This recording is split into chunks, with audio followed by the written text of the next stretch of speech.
Drugs can impair the mind and lead to hallucinations. And these hallucinations can lead to abnormal behavior.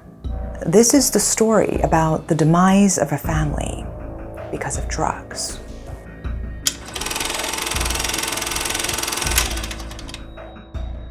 Around 7:40 in the morning on May 21st, 1989, a resident surnamed Lee, who lived in a townhouse in Gwaejeongdong in Busan Saha district, was on his way up to the roof of his building to fix a water tank. Lee didn't get very far before stumbling upon the naked body of a man on the second-floor staircase. The man had a TV antenna cable wrapped around his neck as if he had been hung.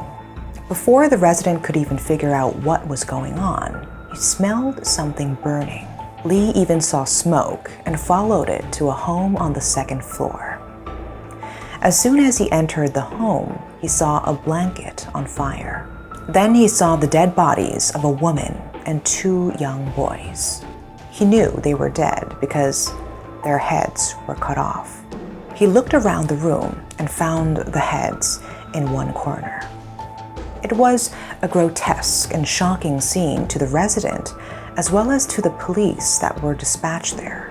Investigators concluded the man found on the second-floor staircase and the woman and 2 boys found in the home were part of the same family. The man was a 30-year-old Yeo In-jun. He lived there with his wife, also surnamed Lee, and his 2 sons, one of them 8 years old and the other 6. It was clear to detectives the case was a violent one that was out of the ordinary. Police continued their investigation and pinpointed the father and husband, Yeo In-jun, as their main suspect. They suspected he killed his family, set fire to his home, and took his own life. But it didn't make sense why the head of a household would kill his wife and sons, especially because the bodies were so badly damaged. When the wife and her 2 sons were found, they were wearing pajamas, meaning they could have been sleeping until they were killed. Parts of the wife's pajamas were ripped, and she had slashes all over her body. A countless number of cuts were also found on the bodies of the 2 boys. It looked like their eyes were stabbed as well. That wasn't all. Remember, the heads of the wife and the 2 sons were cut off. The suspect gathered the heads in one corner of the room, covered the bodies with a blanket, lit it on fire, and fled the scene. If the culprit was indeed Yeo In-jun, how could he, in such a grotesque manner, kill his loving family?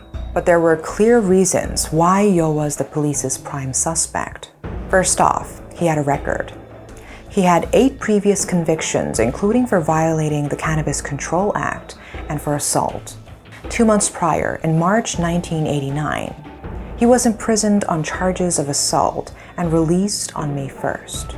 As soon as he was released, he moved his family from a home in Posudong in Busan's Junggu district to a townhouse in Gwaejeongdong in the city's Saha district.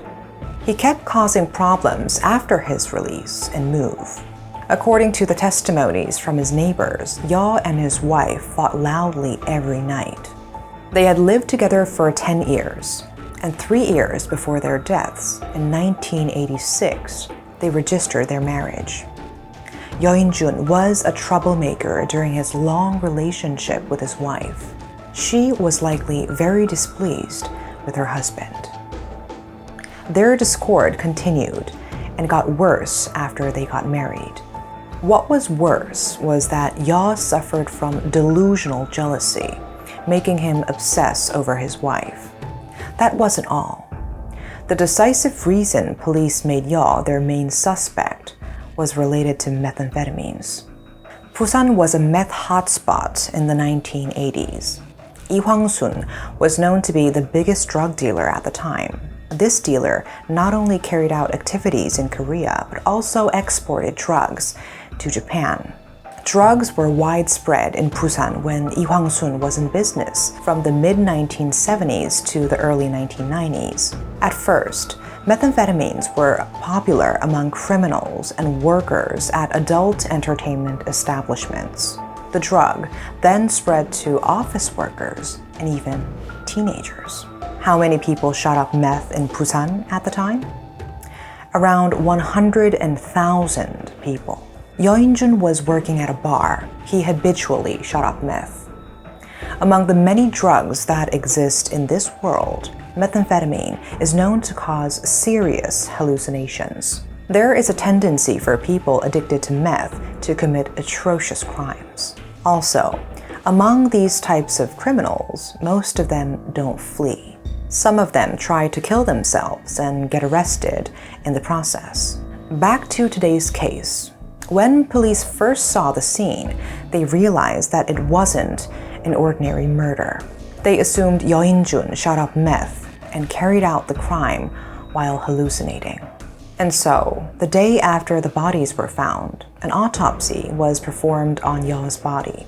Lo and behold, the autopsy showed he was high on meth at the time. Police continued to look into the case and came up with a full account of what they presumed to have happened. At 7 a.m. on May 21st, Yeo In-jun returned home high on meth. He fought with his wife and began hallucinating. In that kind of panic and confusion, his wife and sons looked like ghastly monsters to him. He lost all reasoning and carried out an unthinkable crime. He got a kitchen knife and brutally attacked his wife and 2 sons. In that process, he badly damaged and mutilated the bodies. He then covered the bodies with a blanket and set it on fire. He then went out onto the staircase, stripped down naked, and hung himself. How scared were the wife and 2 sons who were attacked by their husband and father who looked like a monster himself. For their sake, it would have been nice to punish the offender, but Yeo In-jun was already dead. Because the suspect died, there wasn't a right of arraignment to begin with, making police close the case. No one would pay for the death of the victims.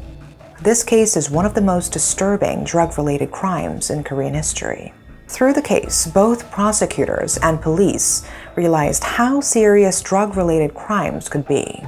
And so now, when violent crimes occur, the prosecution puts a priority on finding out if suspects were under the influence of drugs. 33 years have passed since the case, and drug-related crimes continue to rise. People are now more aware of such violent crimes. According to sentencing records, during the past 10 years, there have been 14 drug-related murder cases. The problem is that the sentences for these crimes are very low, with courts citing mental and physical weakness of the offender. Experts say there is a need to crack down on drug-related offenses, as suspects hallucinating because of drugs could carry out crimes in a cruel and fatal way. Please do not forget that your curiosity about drugs could result in you harming yourself, as well as your loved ones. That's all for today. Thanks for watching.